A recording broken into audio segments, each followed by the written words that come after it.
Othello is an amazing tragedy. This is him at the height of his powers again. It's in that, I believe it's like 5 perfect tragedies in a row. So this is basically the story of Othello, who has recently eloped with Desdemona. Desdemona's father finds out about the marriage before they're ready to announce it. This upsets the father. He ends up warning Othello, beware, she deceived me once and she may well thee. We don't understand a whole lot about why Iago has such an issue with Othello, but it's obvious that Iago wants Othello taken care of. He basically decides to do it by trying to convince him that his wife has been unfaithful with Cassio. A handkerchief is found that Othello gave to Desdemona as a wedding present. Emilia, Iago's wife, finds it, gives it to Iago, he takes it, and he's able to then give it to Othello and say, Cassio had this. So now Othello has physical proof that his wife has been unfaithful. Othello decides that he's going to kill his wife because she has been unfaithful, visits her, she's asleep,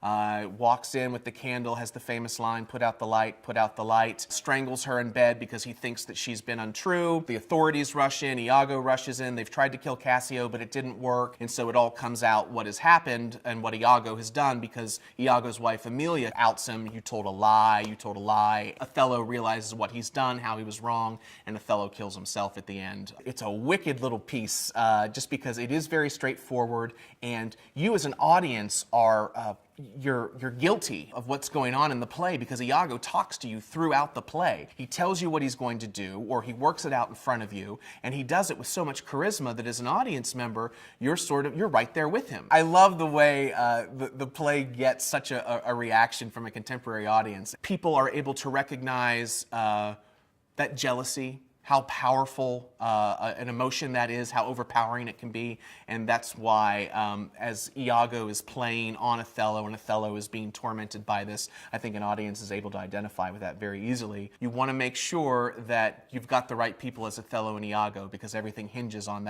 those relationships. One of the reasons it's so important in the canon is Othello is a Moor, the idea of using an outsider as your hero, and I think that was a very bold move to take a class of people that maybe the society, the everyday citizens of London would not necessarily look on warmly and put them at the center of the play and show that humanity. I think that was very bold for Shakespeare to do.